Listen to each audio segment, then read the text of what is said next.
pour votre pasteur, Mardoché, que je connais depuis 12 ans peut-être, depuis le moment où il faisait ses études à l'Institut biblique à Bruxelles. Et vous êtes privilégié en fait d'avoir un pasteur comme ça. Parce que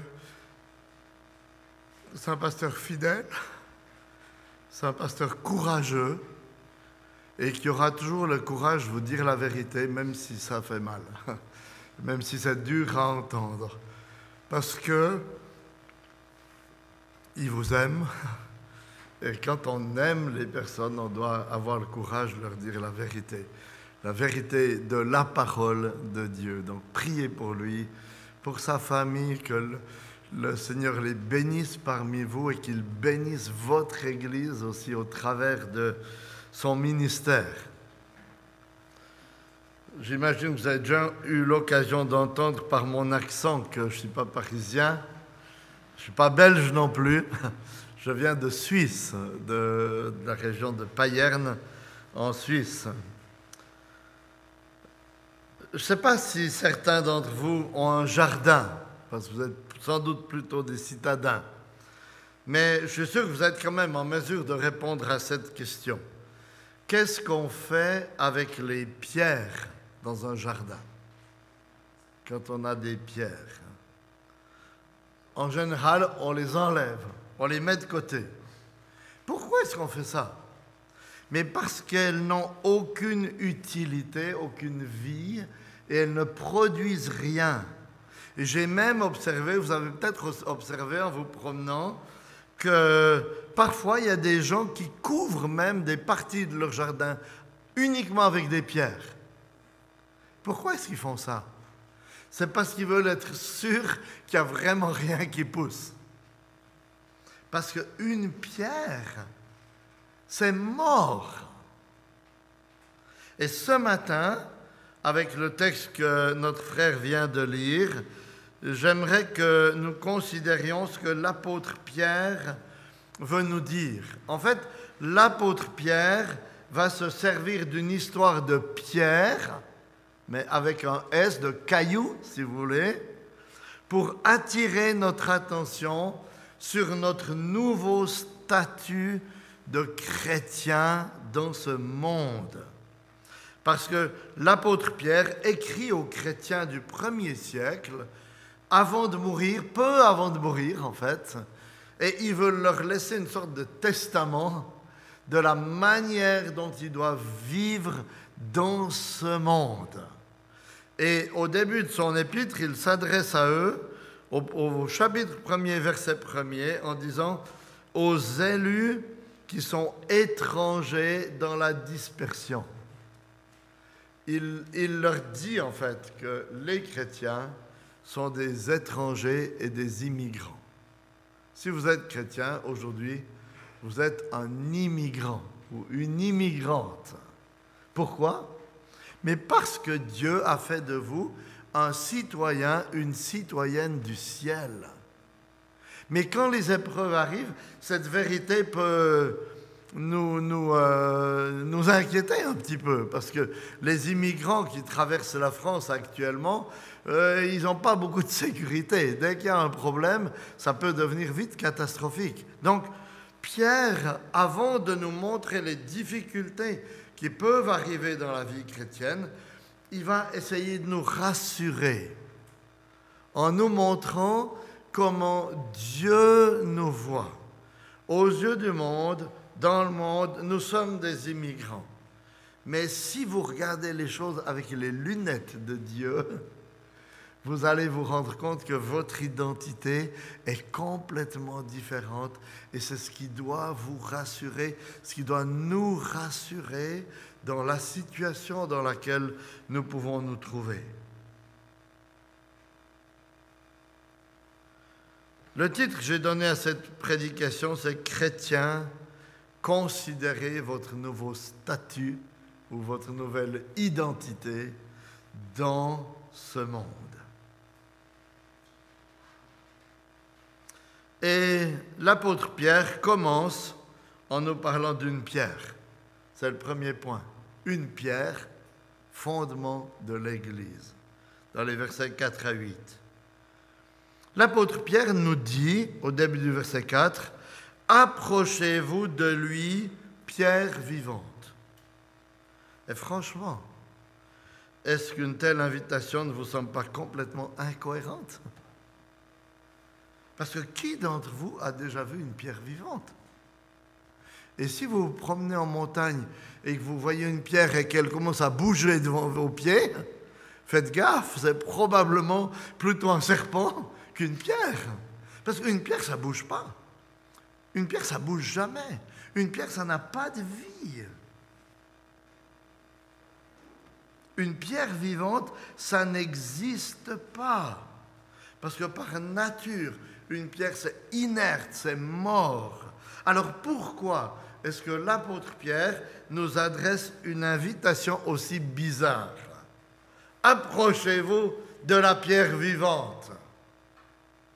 C'est parce que ce concept, cette image vient de l'Ancien Testament, qui annonçait à plusieurs reprises la venue du salut au moyen d'une pierre spéciale. Ésaïe 28, 16. C'est pourquoi ainsi parle le Seigneur l'Éternel.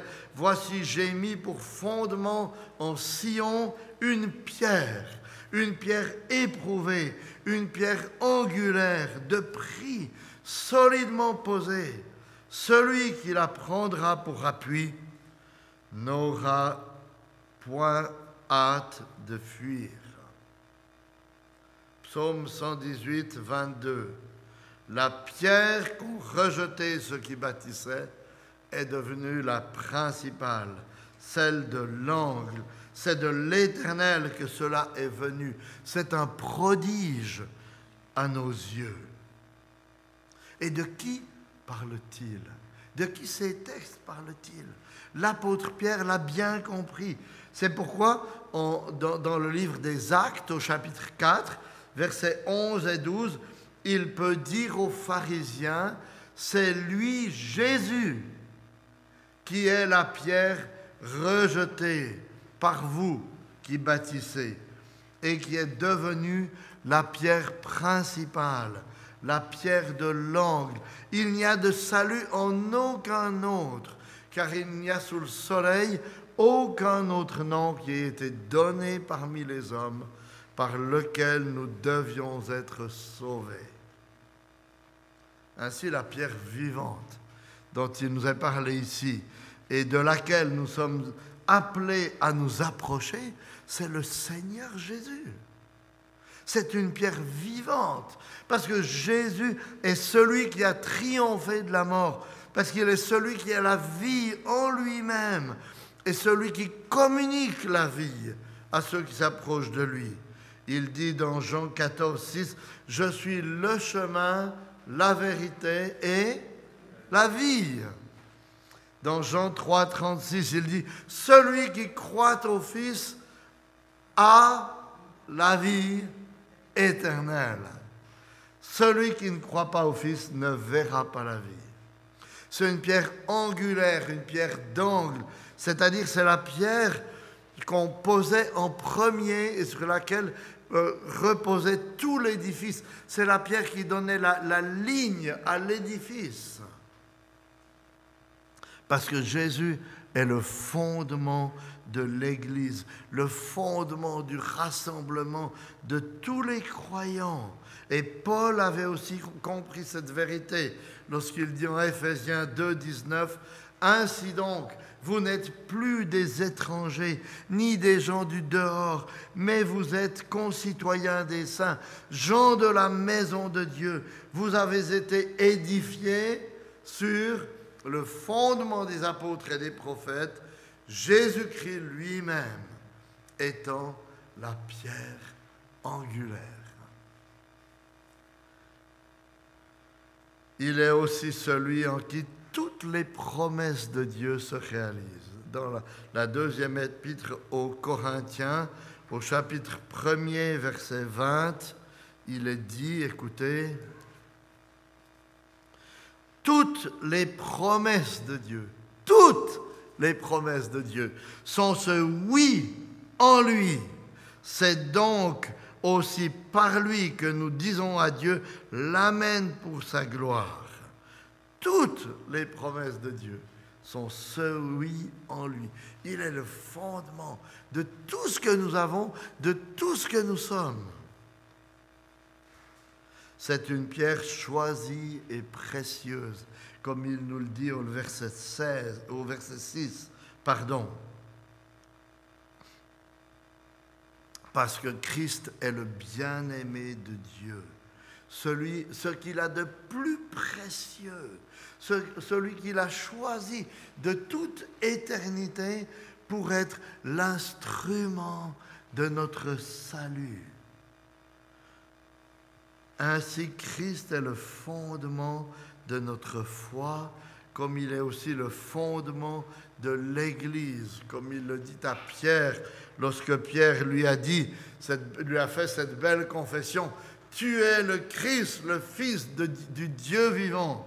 Et Jésus lui répond, « Sur cette pierre, sur cette confession de foi, je bâtirai mon Église. » C'est pourquoi Christ est le seul chemin qui puisse nous conduire à Dieu. Parce que Christ seul est la pierre vivante par laquelle nous puissions recevoir la vie à notre tour et être réconciliés avec Dieu. Si vous en trouvez une autre, faites attention, parce qu'il n'y en a pas. Il n'y en a qu'une.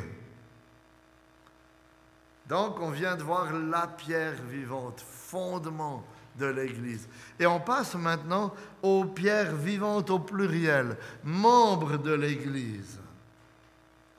Dans ces versets, l'apôtre nous apprend qu'en ce qui concerne notre salut présent et notre statut présent et notre statut éternel, tout est lié à ce que nous faisons de cette pierre vivante de Jésus-Christ. C'est pourquoi l'apôtre commence en nous appelant à nous approcher. Approchez-vous de cette pierre.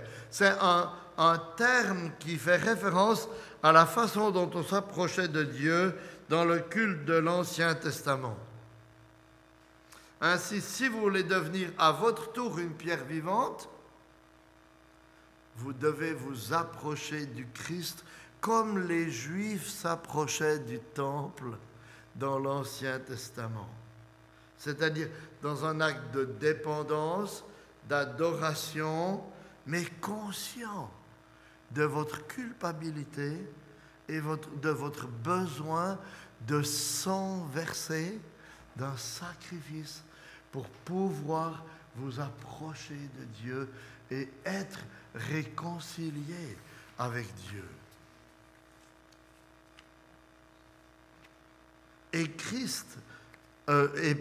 Pierre affirme que Christ donne la vie à tous ceux qui s'approchent de lui ainsi, afin qu'à leur tour, ils deviennent eux-mêmes des pierres vivantes. Parce qu'il leur communique sa vie. Regardez, verset 4, « Approchez-vous de lui, pierre vivante, singulier, rejetée par les hommes, mais choisie et précieuse devant Dieu, et vous-même, comme des pierres vivantes, pluriel, édifiez-vous, soyez édifiés pour former une maison spirituelle, un saint sacerdoce, en vue d'offrir des victimes spirituelles agréables à Dieu. »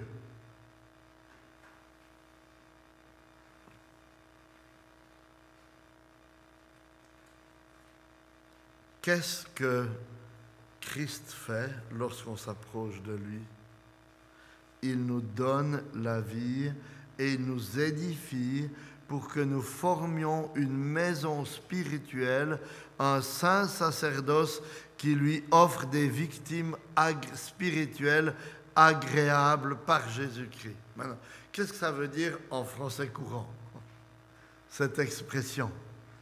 Ça veut dire que chacune des personnes qui s'approchent de lui ainsi Jésus en fait une pierre vivante, un membre de son Église auquel il confie la mission de porter des fruits spirituels qui glorifient Dieu. Et comment est-ce qu'on fait ça? Comment est-ce qu'on peut porter des fruits spirituels? C'est tout d'abord au moyen de ce qu'on appelle la sanctification. C'est en étant d'abord transformé soi-même par l'Esprit dans notre vie intérieure, et puis dans nos actes. Parce que c'est d'abord ça, le fruit de l'Esprit. C'est être transformé par Dieu pour ressembler de plus en plus à Jésus-Christ. Devenir un peu plus conforme à son image. Et tout cela, c'est Christ qui le fait en nous, mais qui ne le fait pas sans nous. On ne peut pas dire, allez Seigneur, fais le job, moi j'attends. Non, c'est Christ qui le fait, il nous le dit. C'est par Christ que les choses se font. Mais Christ nous accorde la force et la motivation pour nous mettre au travail et agir en nous séparant du péché, en méditant la parole, en mettant du temps à part pour la parole, pour l'Église, afin de grandir spirituellement.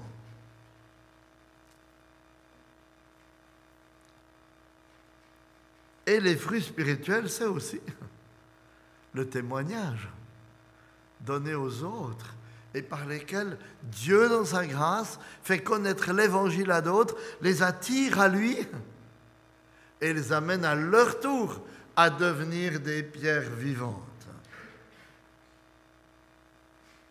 Et notez bien que pour bâtir cet édifice, Jésus a choisi de se servir de pierre, et pierre avec un S, caillou, et non pas de briques. Quelle est la différence entre des pierres et des briques dans la construction? C'est que les briques sont toutes identiques. Et il est très facile de construire un mur avec des briques, parce qu'elles ont été faites selon le même moule, et vous les posez les unes à côté de l'autre, et tout va très bien, c'est très simple. Alors que les pierres, et si vous avez déjà vu un mur en pierre, vous le savez très bien, les pierres sont toutes différentes. Et que pour les assembler correctement, ça nécessite tout un travail de taille et d'ajustage. Et c'est exactement ce que Christ fait avec nous dans l'Église, n'est-ce pas? Il nous place dans l'Église à côté de frères et sœurs qui ont des coins qui se frottent aux nôtres et ça fait mal, ça irrite, ça blesse. Mais pourquoi est-ce qu'il fait ça? Mais c'est parce que c'est comme ça que nous portons des fruits et que nous devenons des victimes spirituelles. C'est comme ça que nous grandissons petit à petit dans notre ressemblance à Christ. Alors ne soyez pas surpris que dans la vie de l'Église, ce ne soit pas encore le ciel sur la terre, mais que parfois, ça soit difficile. Ne soyez pas surpris que les autres chrétiens soient si différents de vous, parce que c'est le moyen normal choisi par Dieu pour nous rendre semblables à Jésus-Christ. Est-ce que vous avez envie de devenir patient, moins colérique? Si vous priez, Seigneur, rends-moi patient, j'aimerais être patient. Comment est-ce que vous pensez qu'il va opérer pour vous transformer? Pour vous rendre patient, il faut qu'il y ait des gens qui vous énervent. S'il n'y a pas de gens qui vous énervent, vous ne pouvez pas apprendre la patience. Vous voyez? Il va mettre à vos côtés des gens qui vous énervent pour que vous appreniez à ne pas vous mettre en colère, que vous appreniez à répondre à leur attitude paisiblement. En fait, vous voyez, l'apprentissage des vertus chrétiennes, c'est un peu comme la natation. Il n'y a pas moyen d'apprendre quand on est en dehors de l'eau. Vous pouvez essayer de faire les mouvements sur un tabouret, comme ça, mais vous saurez si vous savez nager que quand vous êtes dans la piscine. Et probablement que vous ne saurez pas nager encore. Et c'est la même chose dans la vie chrétienne. Pour toutes les vertus chrétiennes, on aimerait nous les apprendre dans un laboratoire pur et sans problème. Ça, c'est pas possible.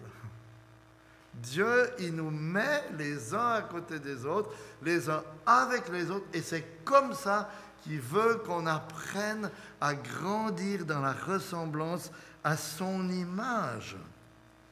Et si vous voulez prolonger cette réflexion sur le sujet, je vous suggère la lecture d'un livre qui m'a bouleversé. C'est un livre écrit par 2 pasteurs qui devaient travailler ensemble et qui ne se supportaient pas. C'est Timothy Lane et Paul David Tripp. Vous avez peut-être déjà lu les livres de ces 2 hommes. On a plusieurs livres en français de leur part. Et en fait, ils ne se supportaient pas et ils étaient sur le point de se séparer. Après, ils se sont dit, mais c'est pas chrétien ça. Et ils ont appris à travailler ensemble. Et le résultat de leur apprentissage, c'est ce livre qui s'intitule « Nos relations, des bénédictions compliquées ».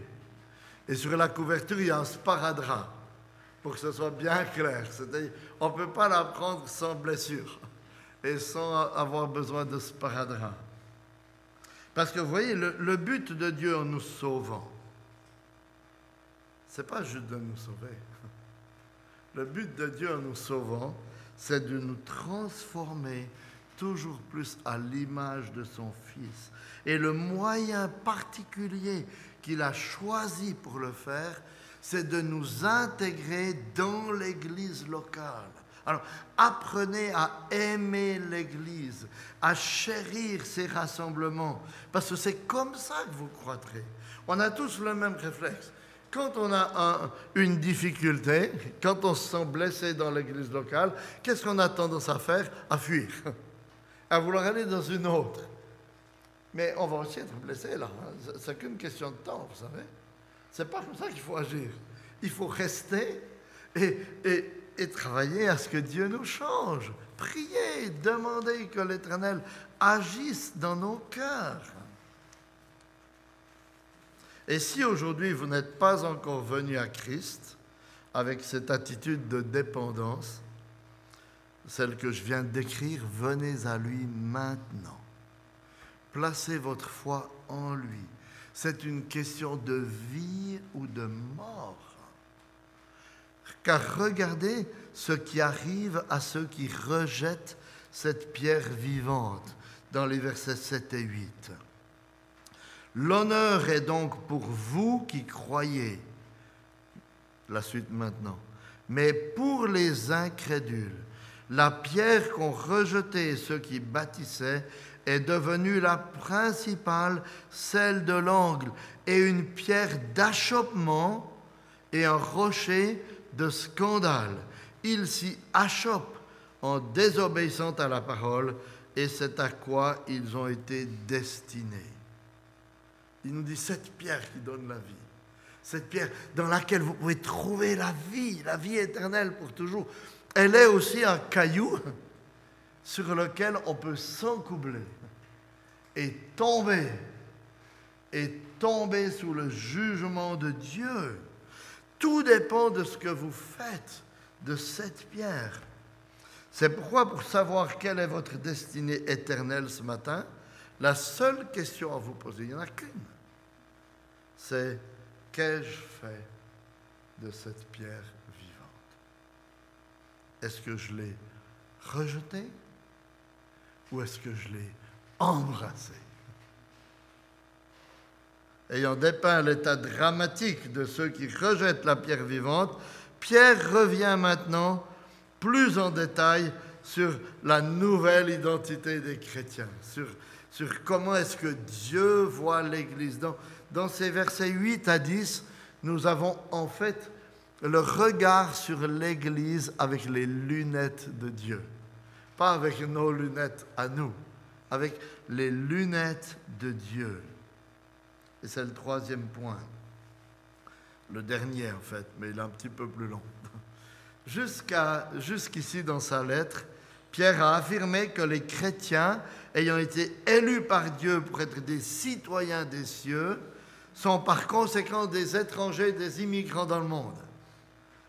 Et l'hostilité du monde contre eux, contre nous, le fait que le monde est tellement différent de ce que les vertus chrétiennes nous encouragent, peut nous amener à être découragés et à presque perdre pied.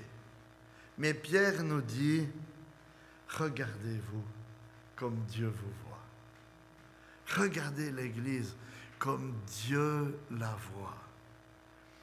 Écoutez qui vous êtes. Écoutez.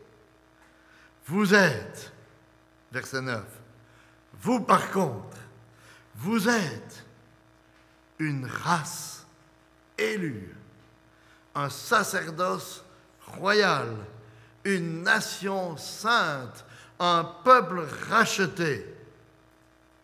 Ça, c'est ce que vous êtes. Et on va essayer de méditer chacune de ces expressions rapidement. Vous êtes une race élue, ou un peuple royal. Cette expression nous rappelle qu'on ne devient pas chrétien et membre de l'Église par un choix personnel, mais à cause du choix de Dieu. Comme c'était déjà le cas dans l'Ancien Testament avec Israël, qui n'était pas un peuple qui est devenu le peuple de Dieu par choix personnel ou par des mérites, mais parce que Dieu, dans un acte de grâce, a choisi Israël pour témoigner de lui parmi les nations. Et pourquoi est-ce que Dieu a choisi Israël et pas une autre nation? Est-ce que c'est parce que c'était un peuple particulièrement héroïque ou un peuple qui avait une culture spécialement développée? Non, pas du tout. Écoutez, Deutéronome 7, verset 6. L'Éternel, ton Dieu, t'a choisi pour que tu sois un peuple qui lui appartienne en propre parmi tous les peuples qui sont à la surface de la terre. Ce n'est point parce que vous surpassez en nombre tous les peuples que l'Éternel s'est attaché à vous et qu'il vous a choisi, car vous êtes le moindre de tous les peuples. Dieu s'est choisi le moindre de tous les peuples pour en faire son peuple. Pourquoi est-ce qu'il a fait ça? Mais pour que toute la gloire lui revienne à lui seul. Et comment est-ce qu'il agit lorsqu'il choisit les pierres qu'il va mettre dans son église? Est-ce que vous croyez que c'est différent? Non, il agit exactement de la même manière. C'est ce que l'apôtre Paul nous dit dans 1 Corinthiens chapitre 1er, versets 26 à 29. 1 Corinthiens 1, 26 à 29. Considérez, frères, comment vous avez été appelés. Il n'y a parmi vous ni beaucoup de sages selon la chair, ni beaucoup de puissants, ni beaucoup de nobles. Combien est-ce qu'il y a de ministres français parmi nous ici? Levez la main. Il n'y en a pas. Hein? Non, il n'y a pas beaucoup de nobles. Mais il explique après, Dieu s'est choisi les choses folles du monde, merci Paul pour nous, afin de confondre les sages. Dieu s'est choisi les choses faibles du monde pour confondre les fortes. Et Dieu a choisi les choses viles du monde, celles qu'on méprise, celles qui ne sont pas, pour réduire à rien celles qui sont, afin que nulle chair ne se glorifie devant Dieu, et que Dieu seul soit glorifié. Ainsi, chers frères et sœurs, si vous êtes membre de l'Église de Dieu aujourd'hui, vous n'avez aucun mérite à faire valoir. Ce n'est pas à cause de votre vertu, c'est par grâce que vous faites partie de cette nouvelle race élue. Et vous voyez, cette vérité doit avoir un impact sur notre manière de vivre dans notre famille, de vivre dans ce monde aussi. Parce que si nous n'avons aucun mérite en nous-mêmes, cela doit nous aider à nous approcher des autres, des pécheurs qui nous entourent, quel que soit leur péché, avec humilité et avec compassion. Parce que si Dieu ne nous avait pas choisis, si Dieu ne nous avait pas fait grâce, nous serions exactement comme eux.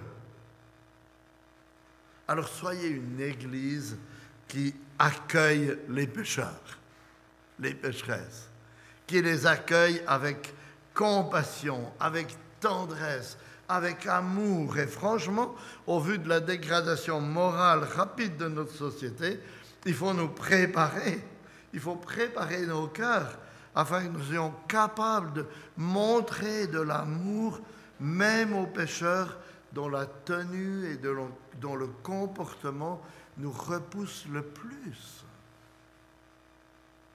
Comment est-ce qu'on réagirait si une personne transgenre entrait dans notre salle de culte? Et je ne vous jette pas la pierre. Hein. Moi je dois travailler mon cœur là-dessus. C'est une personne, c'est une créature à l'image de Dieu. Elle a aussi besoin d'entendre l'Évangile. Soyons des églises qui accueillent les pécheurs.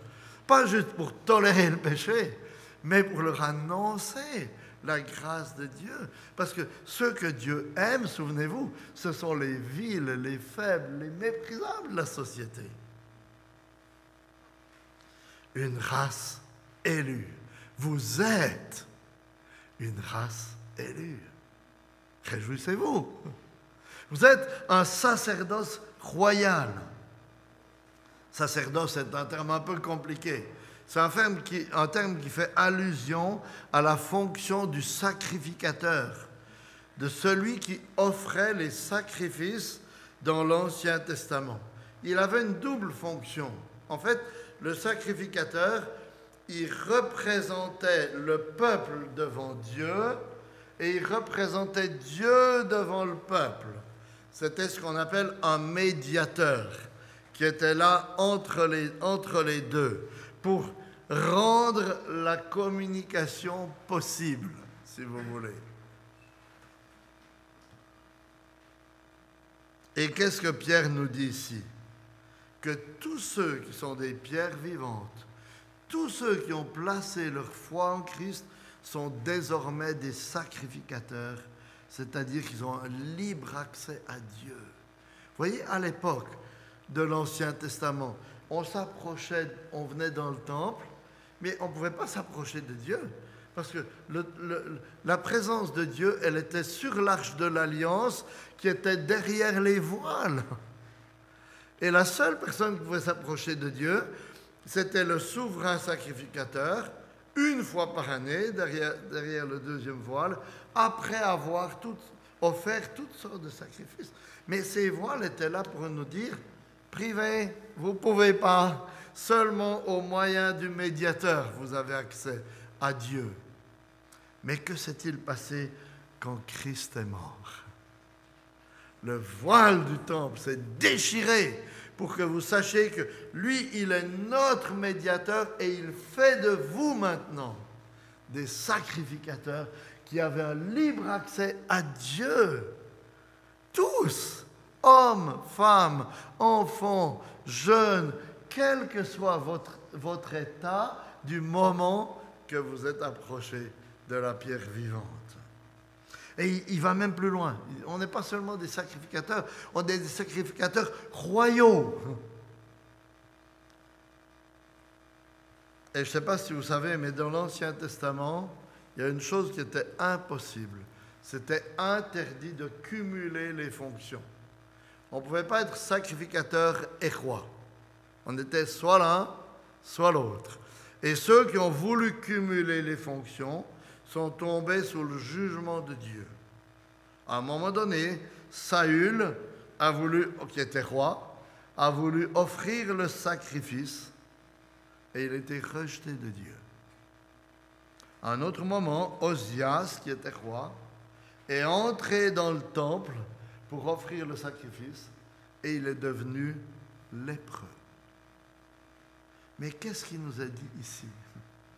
C'est qu'en plus d'être des sacrificateurs, vous êtes des rois. Vous cumulez les fonctions. Vous êtes sacrificateurs royaux. Quelle nouvelle incroyable pour des étrangers et des immigrants dans ce monde. Vous êtes des étrangers, des immigrants, mais vous êtes des rois. Vous avez accès au roi des rois. Comment est-ce que vous l'êtes? Parce que Christ est le roi des rois. Et vous êtes attachés par la foi à lui.